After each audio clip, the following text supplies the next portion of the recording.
Hello friends, आपका स्वागत है मेरी YouTube channel fitness Mantra for fit body mind and soul. दोस्तों, आज हम बात करेंगे डेंगू फीवर पे। जैसे कि बरसात के सीज़न के बाद मच्छर पैदा हो जाते हैं, जिसमें एक डेंगू मच्छर होता है, टाइगर मॉस्किटो बोलते हैं, एडिस मच्छर, जो डेंगू का वायरस कैरी करता है। उसके काटने से हमें जो बुखार आता है वो डेंगू फीवर हो सकता है। दोस्तों, इस बुखार में तेज़ी के साथ बुखार आता है, आंखों में दर्द, सर में दर्द, जोड़ों में दर्द जैसा महसूस होता है, हमें उल्टी जैसा भी महसूस होता है और तेज बुखार 103 104 बना रहता है। नॉर्मली दोस्तों, ऐसा कहा जाता है कि डेंगू का बुखार मेनली 5 से 6 दिन ही चलता है और 5वें 6ठे दिन बुखार फेब्राइल फेज जो होता है डेंगू का, वो अपने आप से ख़त्म हो जाता है। लेकिन डेंगू फीवर जो नुकसान पहुंचाता है मीन्स मेनली उसमें जो हमारे शरीर का प्लेटलेट गिरने लगता है, तो वो फेज़ हमारा 8वें 9वें दिन तक चलता है और 9वें 10वें दिन डेंगू बुखार का वायरस का असर पूरा ख़त्म हो जाता है।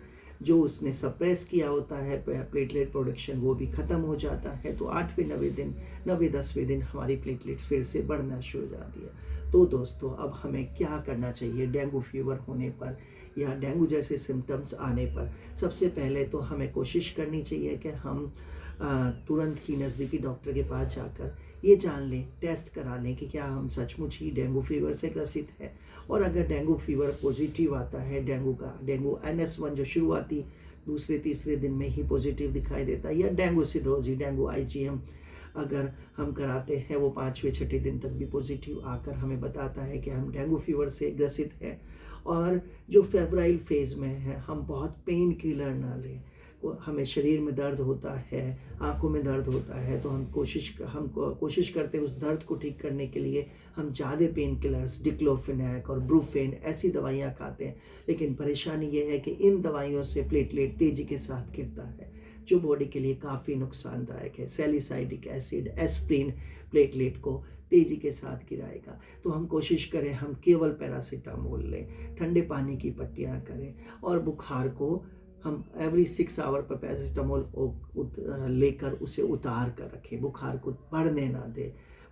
साथ ही हम मेफ्टालफोर्ट या मिफेनिक एसिड भी डेंगू फीवर में ले सकते हैं। कोशिश करें कि हम ज़्यादा से ज़्यादा पानी पिए, बॉडी को हाइड्रेट रखें, क्योंकि जितना तेज़ी के साथ बुखार आता है तो बॉडी में से पसीना निकलता है, बॉडी डिहाइड्रेट होती है, तो वीकनेस, जोड़ों का दर्द बढ़ता है। तो हम कोशिश करें कि हम खूब फ्रूट्स, नारियल पानी, नींबू पानी लें।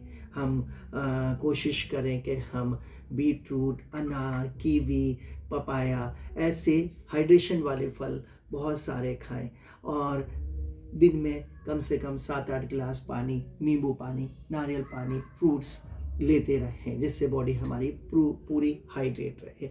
खाना हम थोड़ा थोड़ा बार बार खाएं और ऑयली, स्पाइसी, फैटी फूड से बने।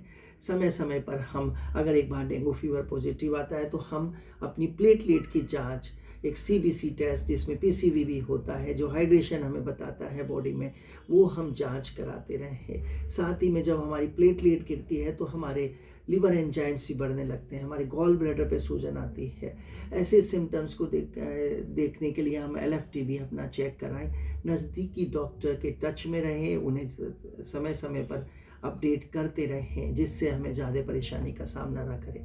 साथ ही मैं एक चीज़ और बहुत ज़रूरी आप लोगों को कहना चाहूँगा कि डेंगू फीवर है, उसकी जैसे अन्य वायरस है, उसकी भी एक एज है, वो 8 से ज़्यादा दिन तक सर्वाइव नहीं करता है। मीन्स उसका 8वें 9वें दिन उसका असर ख़त्म होने लग जाता है।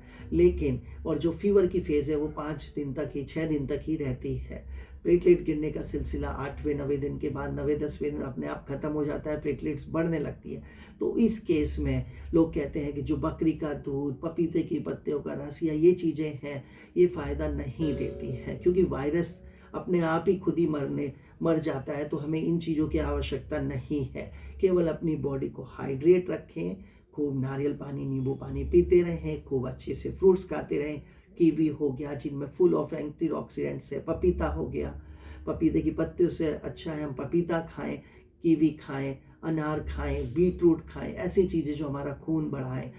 की जिनमें कीवी जिसको फुल ऑफ एंटीऑक्सीडेंट्स वाली हम चीज़ लें, नारियल पानी जो हमारे ब्लड की तरह से ही है, तो ये सब चीज़ें बहुत लाभदायक हैं। शरीर को पूरा रेस्ट दें, बुखार को उतार के रखें, ये चीज़ें हमें डेंगू बुखार में हेल्प करेगी।